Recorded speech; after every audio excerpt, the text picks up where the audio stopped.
Om Swastiastu. Assalamualaikum warahmatullahi wabarakatuh. Salam sejahtera bagi kita semua. Shalom, nama budaya, salam harmoni. Terima kasih atas kesempatan yang telah diberikan kepada kelompok kami. Kami dari kelompok 5 pengantar bisnis yang akan membahas materi mengenai manajemen pemasaran. Nah, sebelum kami memulai pembahasan materi kali ini, ada baiknya kami memperkenalkan diri terlebih dahulu. Next.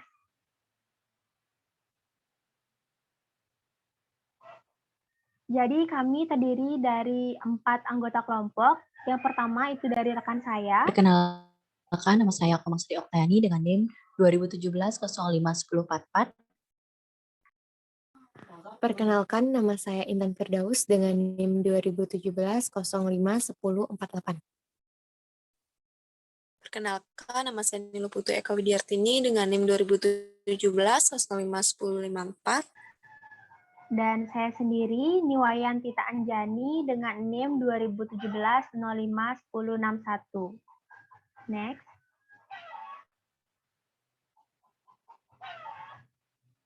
Baik, adapun sub-sub materi akan kami bahas kali ini ada 8 submateri, di mana yang pertama yaitu ada perkembangan pengetahuan pemasaran, yang kedua ada pentingnya pemasaran, yang ketiga ada ruang lingkup pemasaran, yang keempat itu ada evolusi konsep pemasaran, yang kelima itu ada strategi marketing, yang keenam turbo marketing, yang ketujuh kebijaksanaan harga, dan yang terakhir yaitu promotion atau komunikasi bisnis.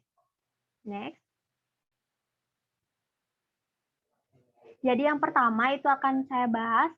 Jadi yang pertama itu yaitu perkembangan pengetahuan pemasaran. Next. Baik, sebelum lanjut ke pembahasan perkembangan pengetahuan pemasaran, jadi di sini saya menyampaikan apa sih itu pemasaran. Nah, di sini menurut Wikipedia, pemasaran itu adalah suatu aktivitas dan proses menciptakan, mengkomunikasikan, menyampaikan, dan mempertukarkan tawaran yang bernilai bagi konsumen. Konsumen itu bisa terdiri pelanggan, klien, mitra, dan masyarakat umum. Nah, pemasaran ini dimulai dengan pemenuhan kebutuhan manusia yang kemudian bertumbuh menjadi keinginan manusia. Lalu perkembangan pertumbuhan pemasaran itu hakikatnya pemasaran itu sudah ada sejak dahulu, bahkan pada kehidupan fauna dan flora itu pun ada pemasarannya. Jadi misalnya seperti ini. Setangkai bunga itu mengeluarkan bau harum yang mengundang kumbang datang menghisap sari madunya, kemudian menyebarkan menyebar luaskan bibit-bibit bunga ke daerah lain. Itu contoh pada flora. Demikian pula dengan fauna, yang di mana binatang ini yang makan buah-buahan ini akan menyebarkan biji buah ke daerah lain. Ini sehingga bibit buah tersebut hidup di tempat lain, jauh dari pohon induk semulanya. Itu selain flora dan fauna, pada anak kecil pun itu sudah ada kegiatan pemasarannya. Contohnya itu pada saat anak tersebut merayu atau membujuk orang tuanya agar mau membeli mainan, permen, sepeda, dan lain sebagainya. Nah, akhirnya seiring dengan kemajuan perekonomian dari economies of scarcity itu ekonomi masih langka berubah menjadi economy of relative plenty. Itu ekonomi relatif banyak barang membanjiri pasar, maka para produsen membutuhkan pengetahuan pemasaran yang makin lama makin canggih, pula taktik dan strategi yang dibutuhkannya. Jadi dengan berkembangnya pemasaran ini, maka berkembangnya pula jenis barang dan jasa yang dihasilkan. Demikian pula makin banyak barang dan jasa yang dikonsumsi oleh masyarakat. Nah, jika zaman dahulu orang belum mengenal televisi, komputer, pokoknya alat teknologi lain ataupun make up seperti itu dan sebagainya, maka sekarang orang mencari dan membutuhkan barang tersebut. Oleh sebab itu, pemasaran memberi sumbangan besar terhadap meningkatnya barang dan jasa yang diperlukan, sehingga ini dapat meningkatkan kemakmuran dari masyarakat. Nah, karena makin canggih pula taktik dan strategi yang diperlukan, maka makin canggih strategi pemasaran yang digunakan oleh perusahaan. Maka itu akan semakin menunjang kemajuan dari perusahaan tersebut. Sehingga pada tahap akhir perkembangan pemasaran ini nampak bahwa fokus sentral dari kegiatan perusahaan itu ialah langganan yang selalu berada dalam ruang lingkup yang tidak terlepas dari perhatian bagian pemasaran ini. Seperti itu. Next. Jadi yang kedua yaitu pentingnya pemasaran. Jadi apa sih dalam pemasaran itu yang penting seperti itu? Pentingnya pemasaran itu dalam kehidupan kita sehari-hari apa? Next. Jadi dikatakan bahwa nothing happens until a sale is made. Itu berarti bahwa tak satu pun yang terjadi sampai ada penjualan. Nah, ini mengandung kebenaran. Jadi dunia industri atau dunia bisnis dapat menginvestasi uang dalam produksi, tetapi jika tidak menyediakan produk yang sesuai buat pasar pada waktu, tempat, dan harga yang tepat, itu maka semua usaha bisnisnya itu akan sia-sia. Kesuksesan suatu bisnis itu ditentukan oleh perjuangan di pasar itu sendiri. Nah, para pengusaha baik yang memproduksi barang maupun jasa merasakan sangat pentingnya aktivitas marketing saat ini. Kepentingan ini sangat terasa karena adanya ancaman globalisasi, persaingan internasional yang eksklusif. Di samping itu, ada juga persaingan internal dalam negara itu sendiri. Nah, ini adalah suatu keinginan bagi perusahaan besar agar mampu menerobos pasar dunia dan jumlah itu jangan sampai kalah bersaing dari produk luar di pasar dalam negeri kita sendiri. Inilah yang menjadi tantangan terhadap kegiatan marketing, yaitu memelihara konsumen yang sudah ada. Nah, dewasa ini pasar ini berubah dengan kecepatan luar biasa. Selera konsumen mudah berubah dan mereka selalu ingin mencoba produk baru. Loyalitas konsumen ini sangat labil seperti itu. Jadi strategi pemasaran ini yang harus menjawab tantangan ini dengan berbagai taktik. Dan pemasaran ini tidak lagi seperti yang dipahami oleh orang-orang awam sebagai promosi atau iklan, tetapi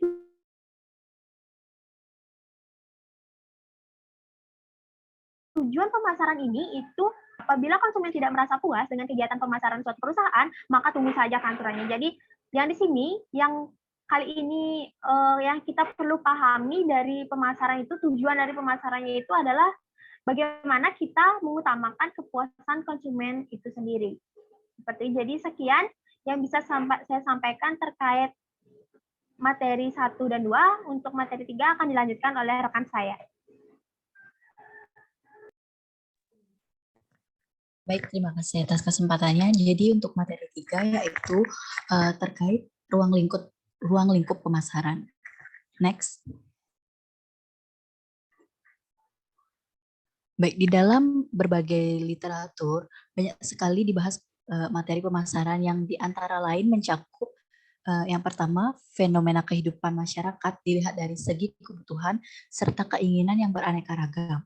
Jadi masyarakat ingin memenuhi kebutuhan dan keinginan tersebut dengan cara yang memuaskan, maka mereka perlu perusahaan yang memproduksi dan menyalurkan hasil produksinya pada waktu, jumlah, dan harga yang tepat. Kemudian yang kedua ada lingkungan yang mempengaruhi pemasaran serta banyak definisi tentang manajemen pemasaran. Jadi lingkungan yang mempengaruhi pemasaran adalah lingkungan demografi, lingkungan ekonomi, lingkungan alam, lingkungan teknologi, serta lingkungan politik, hukum, dan sosial budaya.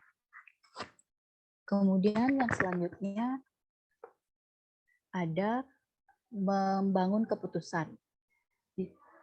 Membangun keputusan pelanggan melalui penekanan pada mutu produk, pelayanan, dan memberikan nilai pelanggan yang superior. Kemudian yang keempat ada sistem informasi pasar dalam rangka menganalisa peluang pasar, mengambil keputusan pemasaran dengan menggunakan hasil riset pemasaran. Kemudian Untuk yang kelima yaitu menganalisa konsumen.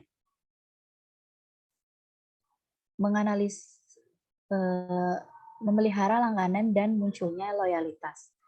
Kemudian untuk yang selanjutnya ada sistem menganalisa persaingan dan strategi yang dilakukan oleh penguasa pasar, leader, follower, challenge, dan niche. Yang dimana leader adalah perusahaan dengan produk kuat menguasai pasar. Follower menampingi leader dan mencoba mencari keseimbangan di pasar. Sedangkan challenge pesaing penentang yang sewaktu-waktu bisa menyerang leader. Kemudian selanjutnya itu ada pasar bisnis, yang dimana juga sering disebut dengan bisnis marketing. Jadi artinya pemasaran barang industri yaitu berupa barang yang akan digunakan oleh perusahaan yang nantinya akan menghasilkan barang, kemudian misalnya seperti pasaran bahan mentah untuk pabrik, kemudian bisa juga seperti spare part untuk pabrik mobil. Ada juga pemasaran untuk pemasaran global, ekspor impor dengan berbagai peraturan, dan yang terakhir yaitu ada berbagai strategi yang dikembangkan dalam pemasaran.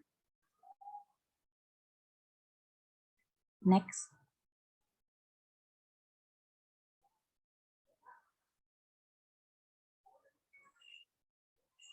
Kemudian yang selanjutnya ada evolusi konsep pemasaran, atau yang di dalamnya ada orientasi perusahaan dalam menghadapi saingan.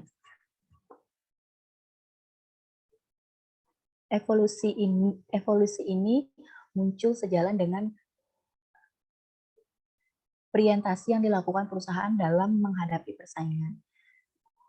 Jadi di dalam perkembangan pemasaran sejak dulu sampai sekarang, adapun konsep-konsep tersebut, yang pertama ada konsep produksi atau production concept, yang kedua ada konsep produk atau produk konsep, yang ketiga ada konsep penjualan atau selling concept, yang keempat ada konsep pemasaran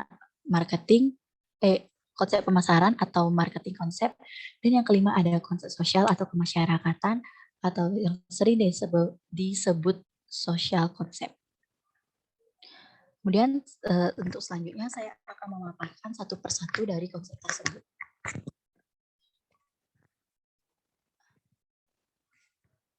Yang pertama yaitu ada konsep produksi, yang dimana para pengusaha yang menganut konsep ini mencoba membuat produksi besar-besaran dengan harga yang murah melalui prinsip efisien dalam produksi dan menyebarluaskan penjualan dan produksinya seluas mungkin. Next.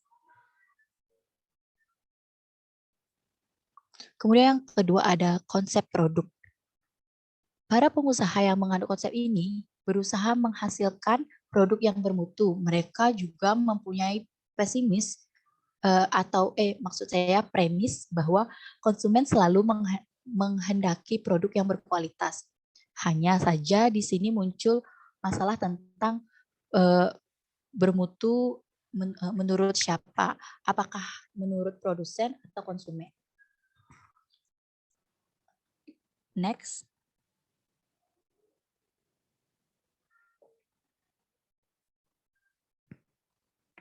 Konsep penjualan atau selling concept.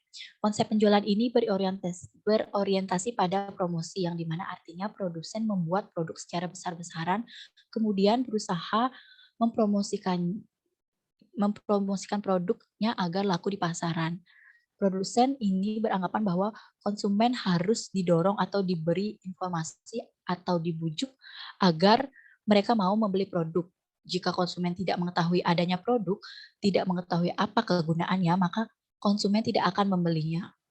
Kemudian yang selanjutnya yaitu ada konsep pemasaran. Next.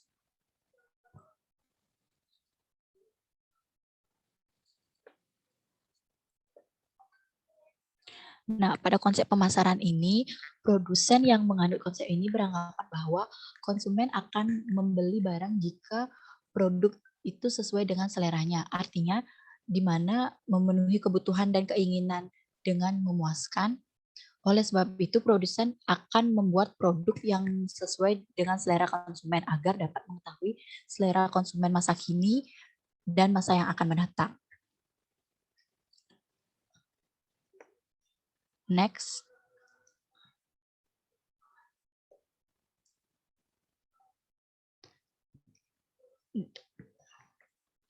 Jadi faktor-faktor lain yang mempengaruhi keputusan membeli para konsumen itu ada beberapa faktor. Yang pertama yaitu faktor budaya dan subkultur, yang dimana memiliki value tersendiri, sikap dan kepercayaan yang mempengaruhi respon mereka terhadap lingkungan. Kemudian yang kedua ada social class. Dalam faktor ini diperhatikan apakah konsumen kita termasuk orang kelas atas, menengah, ataupun bawah. Perbedaan kelas ini cenderung mempengaruhi mereka terhadap barang apa, tipe, kualitas yang mereka beli. Kemudian yang ketiga ada reference group, yang dimana faktor ini terdiri atas orang-orang dekatnya, seperti anggota family, teman sejawat, maupun teman sekerjanya. Kemudian faktor selanjutnya ada self-image. Dalam faktor ini ada kecenderungan mereka percaya bahwa tampilan seorang dicerminkan oleh barang apa yang mereka beli. Kemudian yang selanjutnya ada situation factor. Pada faktor ini merupakan situasi sesaat yang berkesan pada konsumen, seperti dalam keadaan terburu-buru sudah memiliki kupon hadiah atau saat ulang tahun atau hari libur dan sebagainya.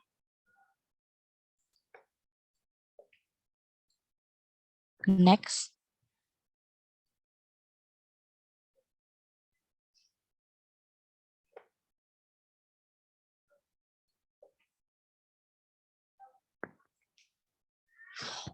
Oke, setelah pengusaha mengerti dan memahami konsumennya, maka perlu juga diciptakan strategi marketing yang tepat menurut seperti langkah-langkah berikut. Yang pertama yaitu teliti situasi marketing saat ini. Jadi saat situasi marketing saat ini sangat dipengaruhi oleh pengalaman masa lalu, tingkat persaingan, serta analisa ketakutan dan kelemahan. Kemudian yang kedua ada strategi analisa lingkungan eksternal.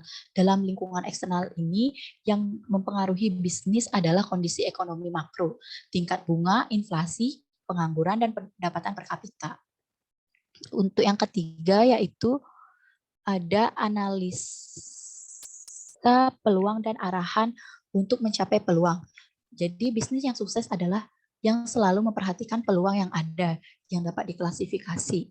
Kemudian yang keempat ada desain segmentasi pasar. Marketing strategi ini dapat dikembangkan dengan mempertimbangkan buat segmentasi pasar, apakah berdasar demografis, geografis, dan psikografis. Kemudian untuk selanjutnya bisa di next. Yang terakhir yaitu ada konsep sosial. Jadi konsep sosial ini beranggapan bahwa bukan selera konsumen saja yang harus diperhatikan, tapi yang lebih penting ialah memperhatikan terhadap kepentingan masyarakat atau kelestarian lingkungan. Next.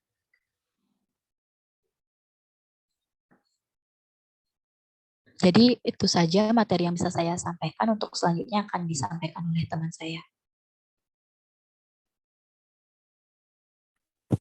Baik, sebelumnya terima kasih atas kesempatan yang diberikan kepada saya. Jadi di sini saya akan menjelaskan mengenai strategi marketing.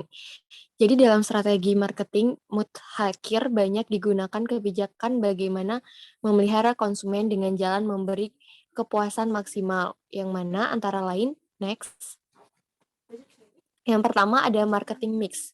Jadi marketing mix ini diartikan dengan ialah suatu kombinasi yang memberikan hasil maksimal dari unsur-unsur produk, price, place, promotion, people, physical, evidence, dan proses ke-4P pertama disebut 4P tradisional dan 3P terakhir dikatakan unsur marketing mix untuk pemasaran produk jasa. Nah, selanjutnya itu ada CRM atau Customer Relationship Management, yang mana adalah suatu proses dalam mendapatkan, mempertahankan, dan meningkatkan pelanggan yang menguntungkan. Untuk melaksanakan ini, maka dilakukan kolaborasi kerjasama dengan setiap konsumen menyediakan nilai yang optimal bagi pelanggan dengan berbagai cara. Nah, selanjutnya itu ada customer value atau nilai pelanggan, yang mana nilai pelanggan ini diperoleh dengan membandingkan manfaat dan pengorbanan manfaat yang diperoleh konsumen berasal dari produk yang dibeli, layanan yang diterima, karyawan yang memberikan layanan, dan citra atau nama baik, rasa bangga terhadap perusahaan, merek, dan sebagainya. Nah, selanjutnya itu ada customer dependensi, yang mana customer dependensi ini maksudnya itu elemen ketergantungan konsumen terhadap produsen disebabkan oleh akses lokasi karena sangat strategis, kemampuan pegawai mengenal langganan, atau inovasi produk bermutu atau jasa yang memuaskan. Next.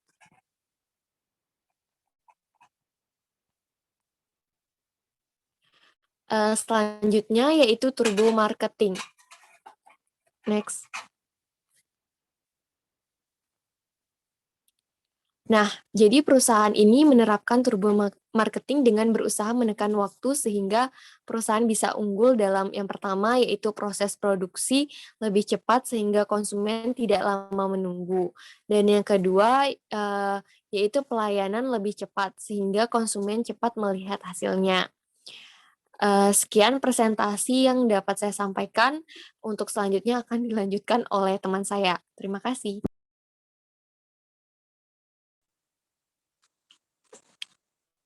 Baik, terima kasih atas kesempatan yang diberikan kepada saya. Untuk selanjutnya materi selanjutnya yaitu materi kebijaksanaan harga. Next. Nah, sebelumnya kebijaksanaan harga ini merupakan keputusan mengenai harga-harga yang harus diikuti untuk jangka waktu tertentu. Nah, di mana terdapat lembaga yang menentukan kebijaksanaan harga. Di antaranya yaitu seperti yang di slide, produsen, grosir, retailer, dan pemerintah. Yang pertama yaitu produsen. Nah, di mana dalam kebijaksanaan harga ini produsen dapat membuat kebijaksanaan harga dengan dua model. Yang pertama yaitu model skimming price dan model penetration pricing. Nah, di mana skimming price ini merupakan metode yang dilakukan oleh produsen dengan cara menetapkan harga setinggi mungkin, di mana setelah produk ini laku, maka secara berangsur-angsur harganya akan menurun. Nah, model ini biasanya dilakukan karena produk yang dijual tersebut belum memiliki saingan di pasaran, sehingga memiliki keistimewaan dan menimbulkan prestise bagi para konsumennya. Misalnya itu seperti menjual mobil mewah, seperti itu. Nah, yang selanjutnya yaitu metode penetration pricing, di mana metode ini merupakan kebalikan dari metode sebelumnya, yaitu di mana produsen menetapkan harga dengan cara serendah mungkin, sehingga metode ini dilakukan karena harga yang dipasarkan itu sudah memiliki banyak saingan, sehingga untuk dapat memasuki produk ke pasaran, harga produk tersebut harus dibanting serendah mungkin. Nah, selain produsen, grosir juga memiliki kewenangan dalam menentukan kebijaksanaan harga, di mana biasanya grosir dapat membuat kebijaksanaan harga berdasarkan daerah pembeli dengan membebankan ongkos transport. Nah, berdasarkan hal tersebut, maka grosir ini dapat menetapkan kebijaksanaan harga dengan metode yang namanya geographic price. Nah, metode ini merupakan metode yang digunakan untuk menetapkan harga baru dengan mempertimbangkan ongkos pengiriman berdasarkan lokasi pengiriman dan lokasi tujuan pengiriman. Yang selanjutnya yaitu lembaga retailer. Retailer ini merupakan model bisnis yang mana dengan menjual produk secara eceran dari tangan produsen pertama ke tangan konsumen akhir.